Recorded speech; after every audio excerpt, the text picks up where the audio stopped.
buenos días, familia. ¿Cuántos de ustedes traen su Biblia? Miren, me he llevado una sorpresa. Muy bien. Estamos hablando en el mes de la Biblia y para poder hablar acerca del texto bíblico es muy importante poder recordar algunas cosas que ya hemos platicado y que ya hemos dicho. Voy a dictarles a continuación algunos conceptos que vimos la semana pasada acerca de la Biblia y después hacemos una oración y comenzamos a platicar un poquito del tema. Los que tengan su Biblia pueden seguir la lectura en su texto bíblico. Los que no la traigan pueden leerla en pantalla o pueden utilizar sus smartphones abriendo la aplicación de la Biblia, esperando que se queden en esa aplicación y no cambien a Facebook u otras cosas. Conceptos que hablamos de la Biblia la semana pasada. En primer lugar, la Biblia es un libro que nos habla de Dios y en resumen dice que Dios nos habla. Un resumen de lo que vimos la semana pasada. 2, Dios nos va a hablar cuando nos encontremos con la Biblia y la leamos dispuestos a escuchar. Si no la leemos dispuestos a escuchar, va a estar muy difícil que Dios nos pueda hablar a través de eso, porque la Biblia no es mágica. No tiene poder en sí misma. Es el Espíritu Santo y es Dios quien habla a través de la Biblia y nos habla a nosotros cuando nosotros también queremos escuchar. 3, esta me gusta mucho. ¿Qué es la Biblia? Preguntábamos. Chéquense bien. La Biblia es todas esas veces en que Dios habló, puestas por escrito para testimonio perpetuo. Todas esas veces que Dios habló con su pueblo, con sus hijos, todas esas veces que Dios entró en comunicación con la humanidad, fueron puestas por escrito y nos han quedado a nosotros como testimonio perpetuo de algo que sucedió. ¿Vale? Pero eso no quiere decir que Dios habló una vez, se pusieron por escrito y ha dejado de hablar.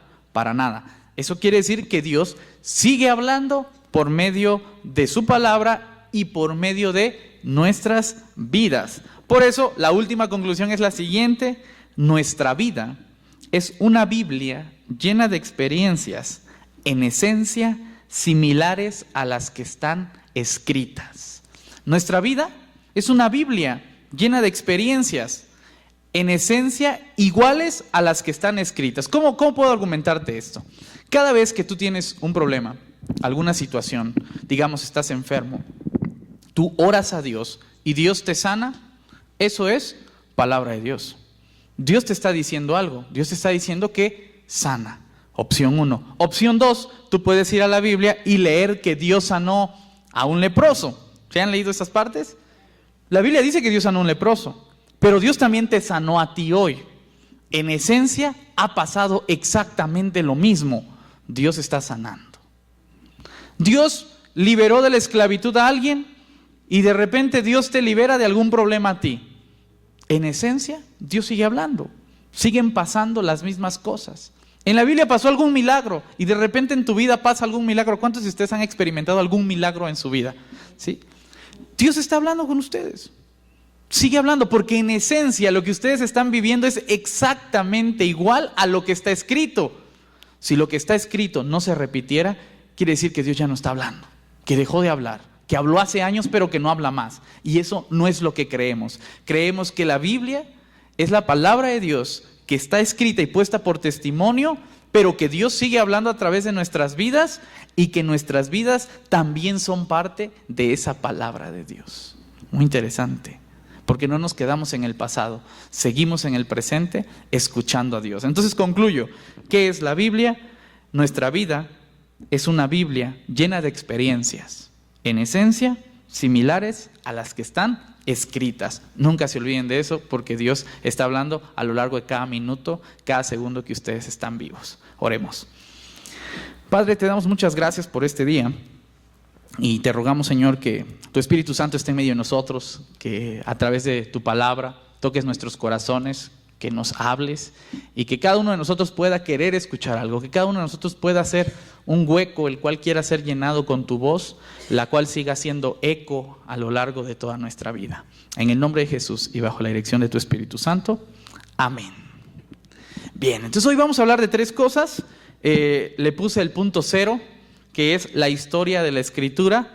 El punto 1 la autoridad de la Escritura. Y el punto 3, la interpretación de la Escritura.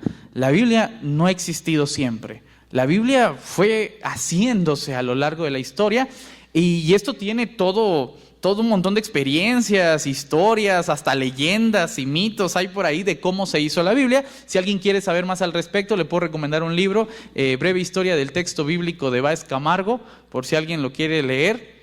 Échale una leidita, chiquitito. Si no lo quieren leer, tarde o temprano va a tener que pasar el curso de canon bíblico aquí en la iglesia, el cual también lo vamos a dar acá, así que hago publicidad de una vez a todo ese proyecto educativo que se viene.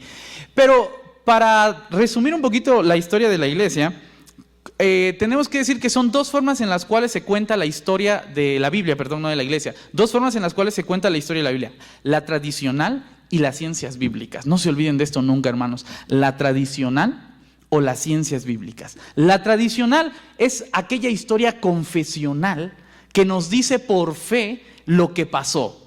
Las ciencias bíblicas son aquella ciencia que nos dicen con estudios lo que probablemente pasó. Dos cosas diferentes. ¿Qué se dice por tradición o por fe? Vamos a hacer unas preguntas, vamos a hacer aquí como que la encuesta. ¿Quién escribió el Pentateuco? Tradición. Por tradición creemos que Moisés escribió el Pentateuco. ¿Alguien se ha puesto a preguntar alguien se ha preguntado cómo le hizo Moisés para escribir en el desierto? Eso se preguntan las ciencias bíblicas. Por tradición tenemos una declaración por fe sin preguntas, nadie la cuestiona. Ciencias bíblicas quiere decir un método histórico crítico por el cual todas las personas hacemos preguntas y a través de todas las ciencias que tenemos, arqueología, sociología, psicología, a través de todas estas ciencias podemos dar nuevas respuestas. Por ejemplo, Moisés no pudo haber escrito el Pentateuco por una sencilla razón: para escribir necesitábamos papiro. Es cierto, Moisés sí sabía escribir, había sido educado como faraón de Egipto, sabía hacer papiro, por supuesto que sabía hacerlo, pero no hay río en el desierto. ¿En dónde van a obtener el bambú para poder hacerlo? Era muy difícil, a menos que escribiera en piedra, lo cual sí escribió. Las tablas que fueron escritas en piedra, ¿quién las escribió? Dios en primer lugar, Moisés las rompió y cuando fue por el regreso, ¿quién las escribió? Moisés. ¿Qué sí escribió Moisés? Las tablas de la ley. Eso por las ciencias bíblicas. Si nos vamos dando cuenta, son dos perspectivas distintas. ¿Quién escribió, por ejemplo, el libro de Samuel, el libro de los jueces, el libro de los reyes? ¿Alguien, según la tradición, sabe quién lo escribió? La tradición dice que lo escribió Samuel, pero es bien curioso porque Samuel se muere en el capítulo 10 de Primera de Samuel. Dice, órale, ese Samuel debió haber tenido una supervisión porque se escribió unos 700 años después de él. Muy interesante. Deuteronomio. Todo el mundo dice que Moisés lo escribió, pero tú tienes que saber que por ahí del capítulo 26, 27, Moisés se muere.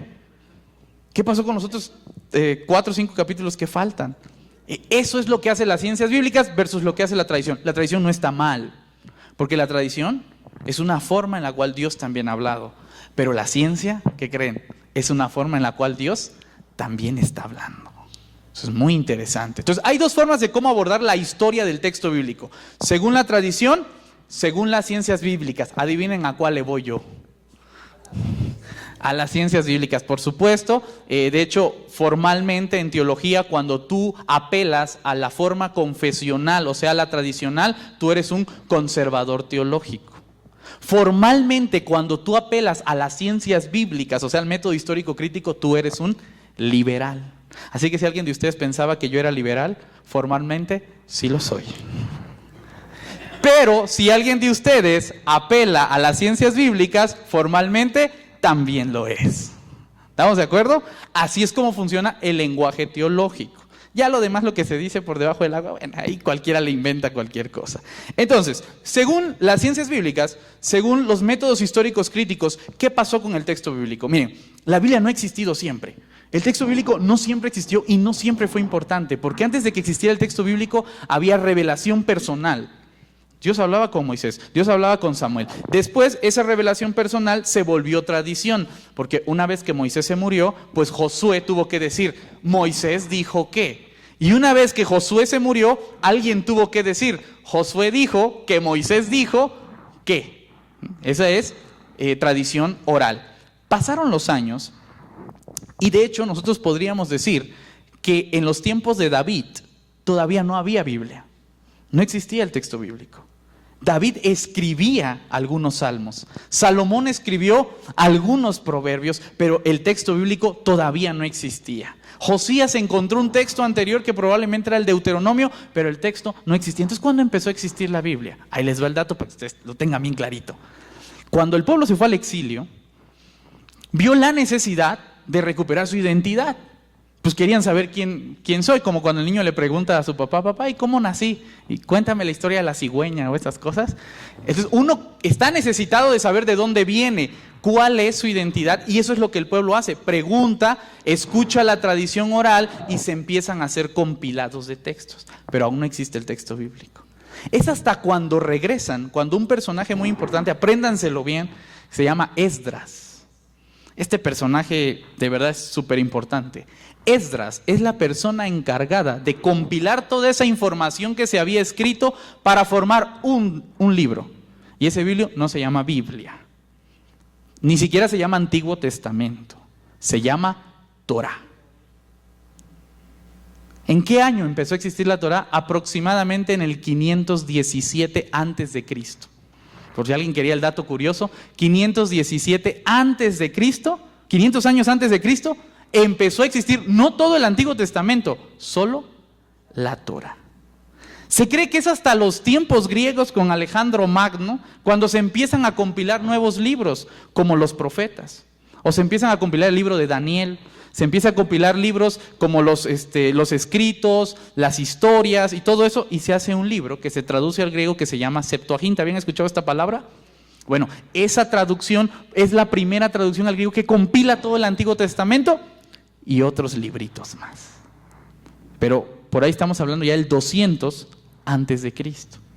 Cuando Jesús nace, hay un texto que se le llama la Septuaginta y que es un texto griego que tiene un montón de textos, pero aún no se consideran textos sagrados. Los sagrados son algunos rollos como algunos profetas, que es uno de los que vamos a leer el día de hoy. ¿Qué te quiero decir con esto, hermanos? La Biblia no apareció mágicamente. La Biblia no salió a partir de la nada. La Biblia es un proceso de muchísimos años en los cuales se fueron agregando, se fueron compilando y se fueron canonizando libros para que hoy pudiéramos decir que es el testimonio de cómo Dios habló en un pueblo y que está escrito para siempre.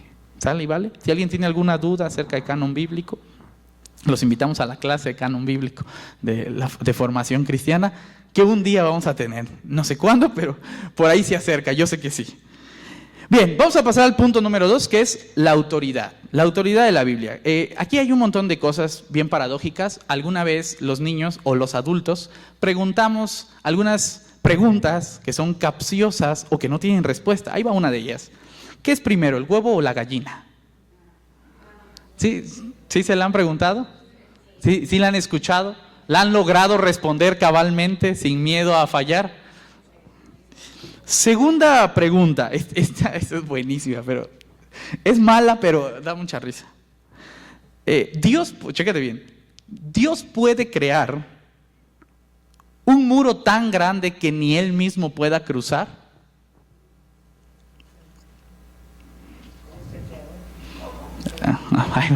Les dije que es tan mala, pero tan rara al mismo tiempo. Dios puede crear un muro tan grande que ni Él mismo pueda cruzar. Entonces no lo puede crear todo.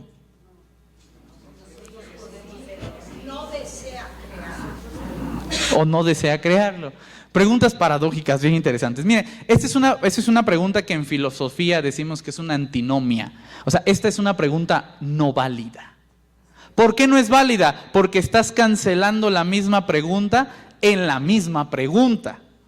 Y es una antinomia, no aplica, no es válido. Cuando alguien te haga una pregunta así, mándalo a la escuela a estudiar preguntología para que haga preguntas correctas que no sean antinómicas en sí misma, ¿sale? Pero estas preguntas están por toda la vida y a veces no podemos responderlas. Una pregunta bien difícil tiene que ver con el concepto de autoridad, que lo vimos cuando estudiamos el libro de Klein. entre dos verdades. Y dice así: ¿tiene la Biblia autoridad en sí misma o la adquiere? O sea, se la gana. Está buenísimo. Porque es como si yo te preguntara, ¿el padre o la madre tienen autoridad por sí mismos o se la ganan? El pastor Merari se las va a poner más difícil. ¿Tiene autoridad por sí mismo o se la tiene que ganar? Ahí sí respondieron rápido, ¿verdad? No, pues que se la gane, que se la gane. ¿Los padres de familia tienen autoridad por sí mismos o se la tienen que ganar? Se la tienen que ganar, seguros. ¿Los políticos tienen autoridad por sí mismos o se la tienen que ganar? Eso sí se la tienen que ganar. Dense cuenta cómo sesgadamente respondemos según lo que nosotros vamos viendo. ¿Cómo es el político? Pues se la gana, pues tiene que ganar mi autoridad. Pero como yo soy el padre, no, yo la tengo. ¿Sí? Entonces, eso también son antinomias, porque respondemos a algo según lo que nos vaya conviniendo en el asunto. ¿Dios tiene autoridad por sí mismo o se la tiene que ganar? Ya va costando un poquito más, ¿verdad? La autoridad, entonces, el concepto en sí, ¿es a priori, es en esencia de algo o se tiene que adquirir? Dependiendo de la circunstancia. Puede ser que hayan cosas que las tengan y puede ser que haya cosas que no. La Biblia en este caso, ¿la tiene o se la tiene que ganar? Cada uno de ustedes responda. Esta es una clase de filosofía para que cada uno de ustedes se vaya con una pregunta en la semana y hable ahí todo lo que guste. Yo tengo una respuesta muy personal, la cual no pretendo generalizar, porque recuerden que en la familia del Dorado no pretendemos pensar todos igual, ¿ok? Eso nunca se les olvide. Yo considero que la Biblia, como palabra de Dios escrita o como experiencias con Dios escritas, van adquiriendo autoridad en la medida en que se vuelven reales en mi vida. Yo creo que la Biblia, como palabra de Dios escrita o como experiencias de Dios escritas, van adquiriendo autoridad en la medida en que se vuelven reales en mi vida. Yo creo, ha sido mi experiencia. Yo no sé cuál ha sido la tuya, te comparto un poquito de lo que yo he vivido. Si hay algo que se asimile, puedes tomarlo. Si no, eres libre de pensar como tú gustes. Eso siempre tiene que ir por delante de todo discurso. Pero miren, Gracias hermano. Cuando tú estás enfermo, yo sufría de migraña, les he contado muchas veces, ¿verdad? Que yo tenía un serio problema de migraña. Entonces mi papá siempre me decía, hijo, ponte a orar. Cuando papá no estaba, mi mamá me decía, hijo, ponte a orar. Y cuando ni papá ni mamá estaba, me decía yo a mí mismo, hijo, ponte a orar. Porque realmente habían dos opciones: o me drogaba de naproxeno, que hasta el día de hoy soy adicto al naproxeno, o me ponía a orar. Y es que realmente llegaban momentos, no sé si alguien de ustedes ha sufrido migraña, pero hay momentos en donde el dolor es tan pero tan fuerte que tú lloras del dolor, que tú escuchas un ruido y lloras del dolor, que tú ves luz y lloras del dolor, que tú lo que quieres es quedarte dormido 6 días completos para que no te duela nada. Yo tenía 6 años, 8 años. Entonces, por muchos años, a mí la iglesia, mi familia, todos me dijeron que Dios es un Dios que si tú le oras, Él te sana. Y no faltó el pastor que me mostró un versículo bíblico en donde decía, mira, ¿sí? Daniel oró y Dios lo libró del foso de los leones. ¿Les ha pasado? Y llegaban con un versículo bíblico a decirme, es que en la Biblia dice que Dios te va a sanar. Y yo decía, pues sí, llevo, ¿qué será? 5 años de mi vida orando por eso y no me he sanado. Y entonces yo tenía derecho a dudar de que eso fuera cierto. No lo había experimentado, no sabía si era real. Las historias decían, yo creía, quería creer, pero no era real. Un día yo sufría de mucho dolor de cabeza y tenía problemas con las anginas también, era todo un trauma. Yo era antibiótico y naproxeno, la ampicilina la alucino yo. Y entonces un día llego, me pongo a orar y le digo a Dios, Dios, yo ya no puedo más con esto. Si de verdad tú existes, si de verdad todo esto que dice es cierto, oye, cúrame. Digo, no me cures del todo, pero aunque sea un poquito, pero ayúdame en algo. Sorprendentemente, yo me quedé dormido, como todas las noches me quedaba dormido, despierto y ya no tenía dolor de cabeza. Tampoco tenía dolor de anginas. Eso para mí fue el milagro de mi vida.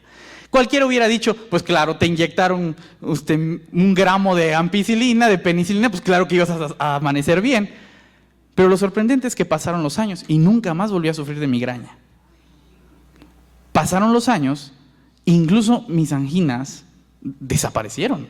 O sea, yo no sé cómo explicarlo, pero las cosas que yo tenía acá ya no están. Hasta el día de hoy no voy a ir que me la chequen todos, ¿verdad? Pero espero que confíen en mí, no quiero abrir la boca enfrente de todos. Pero no están, no se me inflamaron más. Digo, sí me sigo enfermando de la gripe y me sigue doliendo la cabeza, pero porque me estreso mucho y porque me mojo y no me cambio. Pero ya no sufro como antes. Algo pasó en mi vida, gracias a que eso pasó, yo leo la Biblia. Y si ahí dice que Dios me puede sanar, eso hace una conexión con mi experiencia, con la que ya tuve, por supuesto, y yo con toda seguridad puedo decir, Dios puede hacerlo. Pero si una persona no ha tenido tal experiencia, también la entiendo. También la entiendo. Porque es bien difícil creer en algo que tú no has experimentado. Es bien difícil creer en algo que tú no has experimentado. Entonces, si hay una persona aquí que está enferma y nunca ha experimentado un milagro de Dios, alguna sanidad, alguna manifestación de Dios en su vida, va a ser difícil. Yo la voy a comprender y espero que ustedes también la comprendan. Pero también espero que todos creamos que esa persona sí puede ser bendecida por Dios y que todos le apoyemos, no a que crea, a que tenga una experiencia con Dios. Porque yo puedo ser el milagro de Dios para esa persona. ¿Sí me estoy explicando? Yo puedo ser el milagro de Dios para esa persona. Yo no tengo que obligar a la gente a creer. Yo puedo ayudarle a la gente a que tenga una experiencia. Porque cuando su experiencia se junte con el texto bíblico, va a haber fe. Mientras va a ser muy difícil que la haya. No digo imposible. Bienaventurados aquellos que creen sin ver, dice la Biblia. No digo que imposible. Va a ser muy difícil. Entonces, de mi perspectiva, hay mucha gente que agarra, lee la Biblia y no pasa nada. No cree nada. Hay mucha gente que llega, lee la Biblia, la ve, la voltea, la pone de cabeza, le pone 6 velas, la pone en un altar, la lee todos los días, la lee en todos los idiomas y no pasa nada en su vida. ¿Por qué no pasa nada en su vida? ¿Porque Dios no quiere? Mas yo os digo, porque ellos no quieren. En ese sentido, desde mi perspectiva, argumento que la Biblia va ganando autoridad en mi vida cada vez que voy teniendo una experiencia con ella. Si Dios dice que el Espíritu Santo va a venir a mí y el Espíritu Santo ya vino en mí, con toda seguridad voy a predicar que el Espíritu Santo va a venir en ti. Si la Biblia dice que Dios nos puede sanar y Dios ya me sanó, con toda seguridad voy a predicar que te puede sanar. Si la Biblia dice que Dios te va a bendecir y a mí Dios ya me está bendiciendo, con toda seguridad voy a decir que Dios te puede bendecir. Porque se ha unido mi experiencia con mi fe y eso ya nada lo quiebra. Ya nada lo quiebra. Por lo tanto, hermanos, yo os exhorto a todos mis queridos hermanos, amigos de la Iglesia del Dorado, a lo siguiente. No se enfoquen tanto en creer. Enfóquense en tener experiencias. No hagan que la gente crea y que crea a lo ciego. Ayúdenles a tener experiencias. ¿Sí? Vayan con ellos y díganles, hermanos, Dios lo puede sanar, voy a orar con usted, pero no solo voy a orar, vamos a ir al hospital juntos. Dios le va a proveer comida. Yo voy a orar porque Dios le va a proveer, pero hoy yo soy el medio por el cual Dios le está proveyendo comida. Cuando nosotros demos experiencias, va a haber fe. ¿Sale y vale? Mi argumento, vosotros, mis hermanos, hoy voy a hablar en Reina Valera, vosotros sois libres. Vayan y hagan lo que gusten. Inciso número 2, porque recuerdan que era 0, 1, 2. Vamos por el número 2 y con este terminamos el día de hoy. Vamos a leer el texto bíblico que hemos leído y a continuación lo he dividido en 3 partes. Primera parte, el desierto. Jesús se va al desierto y esto está súper interesante. Segunda parte, la multitud que sigue a Jesús. Y tercera parte, el texto cumplido. Son 3 momentos bien interesantes en los cuales yo quiero hablar acerca de la interpretación del texto bíblico. La palabra de Dios se ha puesto por escrito, pero lo que está escrito no es definitivo. Repito, la palabra de Dios se ha puesto por escrito, pero lo que está escrito no es definitivo. ¿Por qué no es definitivo? Porque se interpreta. Y gracias a que se interpreta, el texto no está muerto, es dinámico y nos puede seguir diciendo un montón de cosas. Entonces, que me crucifiquen por esta afirmación doctrinal no ortodoxa. El texto que está escrito no es absoluto. No es definitivo. Hay más detrás de eso. Prueba de esto son estos textos que a continuación vamos a leer. Dice, Jesús, lleno del Espíritu Santo. Hermano, si alguien tiene su Biblia y quiere leerlo ahí, léale para que vea que no le estoy mintiendo. Ahí está, en algún lugar, ahí está. Jesús, lleno del Espíritu Santo, volvió del Jordán y fue llevado por el Espíritu al desierto por 40 días, y era tentado por el diablo, y no comió nada en aquellos días, pasados los cuales tuvo hambre. Contexto: Jesús había sido bautizado por Juan el Bautista. Jesús era fariseo, Juan el Bautista era esenio, y muy probablemente lo que estaba haciendo Jesús al ir al desierto era cumplir un voto esenio para que fuera aceptado también por los esenios. 3. Entonces el diablo le dijo: si eres hijo de Dios, di a estas piedras que se conviertan en pan. Jesús respondiendo le dijo: escrito está, no solo de pan vivirá el hombre, sino de toda palabra de Dios. Esto es bien interesante, porque lo que Jesús está haciendo es algo que nosotros, los críticos bíblicos, criticamos mucho, pero pues Jesús lo hizo. Lo que Jesús está haciendo es sacar un texto de su contexto para debatir contra una pregunta. Está descontextualizando un texto que ya había sido dicho antes para ahora darle un nuevo contexto y reafirmar alguna respuesta a esa pregunta que el diablo le está haciendo. ¿Eso está mal? No, porque lo que él está diciendo es cierto, pero está reinterpretando un texto bíblico que fue dicho muchos años antes, que no tenía nada que ver con un debate con el diablo. ¿Sí? El que escribió ese texto bíblico no estaba diciendo: en algún día Jesús va a debatir con el diablo, entonces voy a escribir esto acá para que ese día Jesús lo pueda citar y ya haya estado escrito. Eso no pasó. Fue un contexto totalmente diferente, el texto se escribió, y lo que Jesús está haciendo es tomar de algo que ya está escrito, reinterpretarlo para decir algo que él cree, una verdad. ¿Cuál es su verdad? Que él no tiene por qué ceder ante esos deseos, que es el hambre. Él puede vivir de otra cosa, y esa era una prueba esenia. Los esenios creían que tenían que ayunar muchísimo y que tenían que sacrificarse y despojarse de muchas cosas, y Jesús le estaba pasando. Él estaba diciendo: yo no tengo problema con no depender del alimento. Yo también puedo vivir de toda palabra de Dios. Y esta me gusta mucho porque ¿saben cuántos pastores he escuchado decir: hermanos, ustedes también pueden depender de la Biblia y de la lectura bíblica? Es un gran error. Cuando aquí tú estás leyendo palabra de Dios, aquí no te estás hablando de la Biblia. Aquí tú estás hablando de todo aquello que Dios te dice a lo largo de la vida, que lo haces tuyo, aunque no esté en la Biblia. Puede estar en la vida, puede estar en un consejo, puede estar en un abrazo, puede estar en un regalo, puede estar en una sorpresa, puede estar en una profecía, puede estar en un sueño, puede estar en un montón de lugares. Pero podemos vivir de toda la palabra de Dios, y esa palabra de Dios puede ser incluso que el pastor Merari vaya a tu casa con una olla de frijoles porque Dios le ha mandado a darte comida. Y eso también es palabra de Dios. ¿Sí me estoy explicando? Leerlo simplemente y cuadradamente es bien fácil. Reinterpretarlo es bien difícil. Pero podemos reinterpretar. Voy a pasar al segundo para que vaya quedando cada vez más claro. Miren. 5.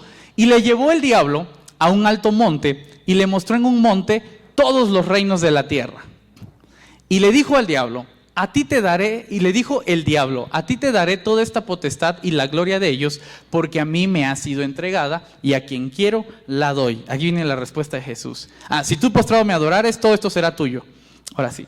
Respondiendo Jesús le dijo: vete de mí, Satanás, porque escrito está: al Señor tu Dios adorarás, y a Él solo servirás. Siguiente versículo. Ok, ahorita.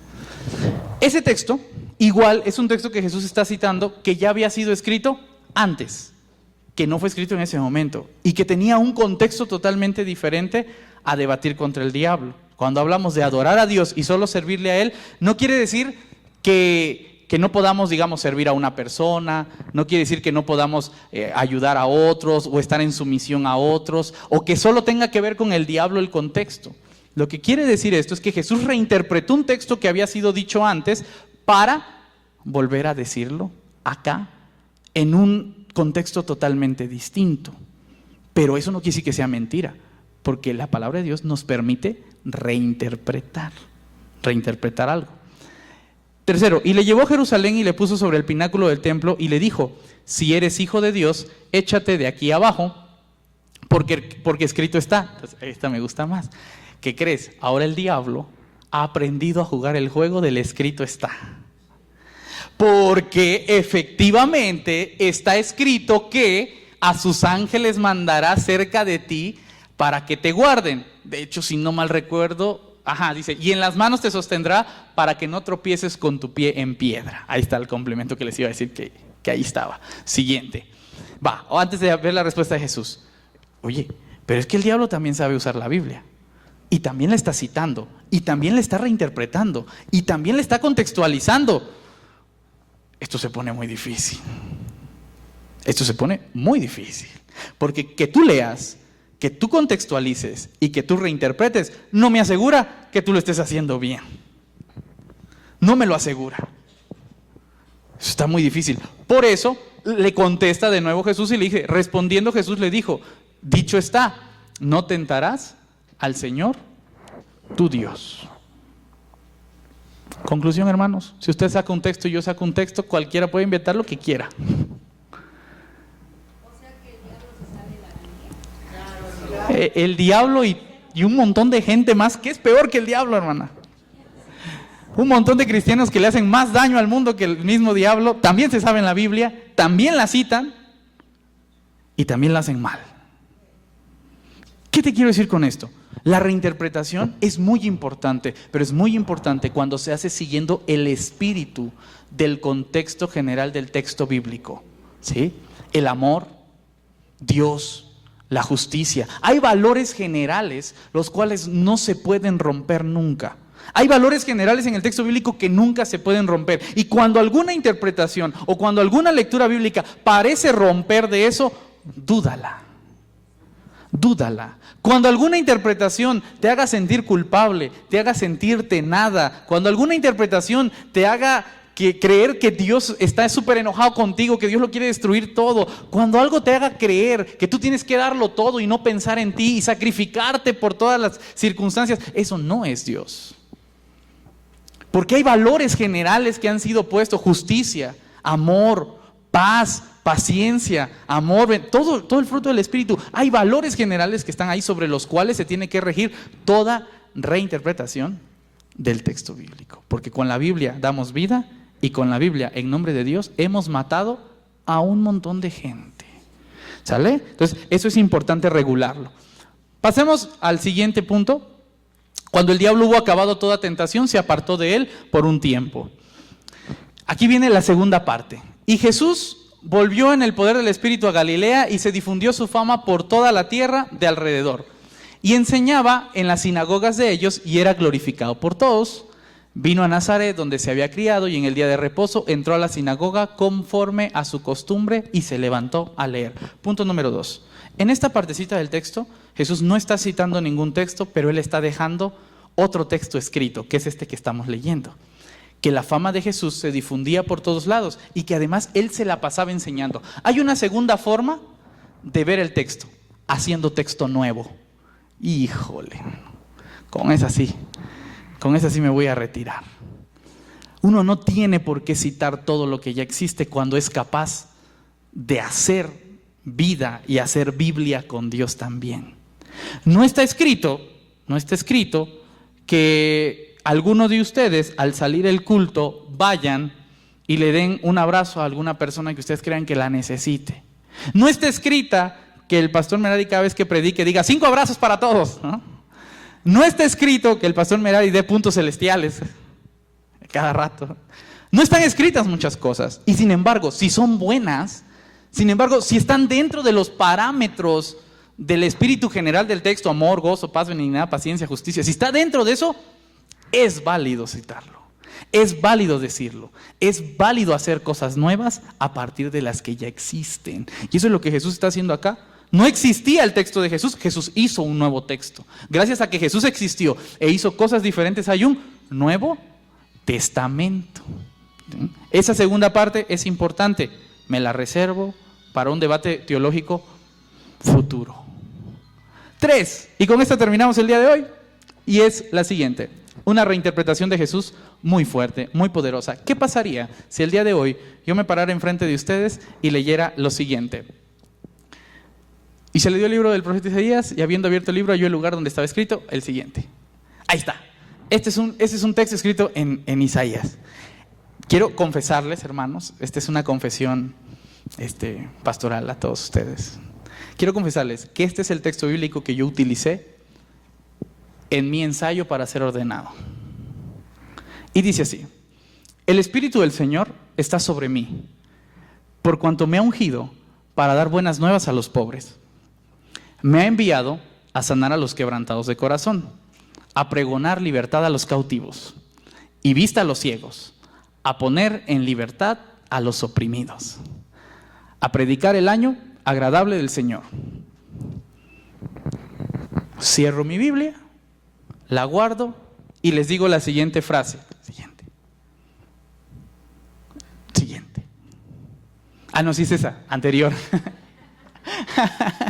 Anterior, hagan de cuenta que eso no pasó. No, la siguiente. 21, exacto. Hoy se ha cumplido esta escritura delante de ustedes. Sí, porque cuando el profeta Isaías escribió eso, adivinen a quién se refería. No, se refería a mí.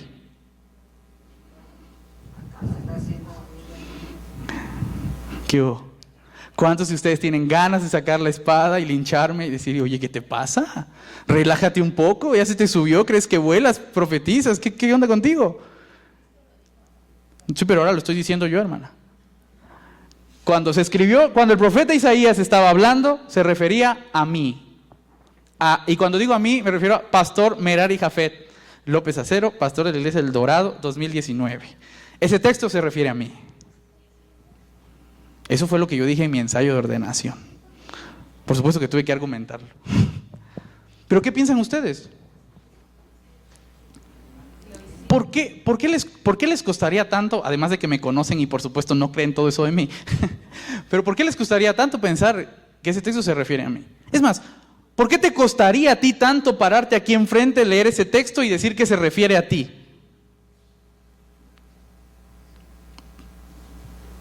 Porque esa es una tercera forma, la última, con la cual quiero cerrar el ciclo de esta predicación. Lo oral, la tradición se pone por escrito, pero lo escrito se reinterpreta a lo largo de toda la vida. Eso es la Biblia. Si usted no es capaz de entender que todo lo que el texto dice ahí es para usted, entonces para usted la Biblia es un libro muerto. Es un libro de historia, de hecho. Pero todo lo que hay escrito, lo que está ahí escrito es para ti, es para que tú lo digas, es para que tú te la creas, es para que tú lo vivas, es para que tú hagas palabra de Dios a lo largo de toda tu vida y la sigas viviendo y viviendo y viviendo. Y pasarán años y algún otro se va a parar y va a decir, no, es que se refería a mí, el pastor Mari estaba equivocado, era para mí. Y qué bueno que eso pase, porque eso quiere decir que la Biblia sigue viva y que sigue encontrando lugares en donde reposar, en donde permanecer, para seguir diciéndose. Tercera forma en la cual se reinterpreta una Biblia, cuando Jesús toma algo que ha sido escrito, no para Él, para quién sabe quién, pero Él dice, es para mí. A eso se le llama reinterpretación del texto bíblico y, desde mi perspectiva, es el fin último de toda profecía, que sea para ti. Que tú entiendas que tú eres esa persona que ha sido llamada para dar libertad a los cautivos, para dar libertad a los pobres, para sanar enfermos, para ayudar a otros. Tú eres esa persona que ha sido llamada a hacer todas las cosas que Jesús hizo. Y cuando la Biblia escrita hace eso, adivina que deja de estar escrita para encarnar en ti. Y ese es el último nivel de la palabra de Dios, cuando se hace parte de tu vida. Oremos, hermanos. Padre, te damos muchas gracias por este día. Te damos gracias porque tu Espíritu Santo está en medio de nosotros. Gracias, Señor, porque en muchos de nosotros has encarnado tu palabra, se ha hecho viva, la hemos disfrutado, la hemos experimentado, creemos en ti. Y gracias, Señor, porque estoy seguro que gracias a nosotros, muchas otras personas también van a encarnar esa palabra, van a tener experiencias, la van a hacer vida, Señor. Y vamos a poder entender que tu palabra es mucho más que un libro, que tu palabra está mucho más allá del texto bíblico escrito, que lo que el texto bíblico tiene que hacer por nosotros es ayudarnos a vivir tu palabra y a poder disfrutar de tu presencia. Te damos tantas gracias, Señor, en el nombre de Jesús. Amén.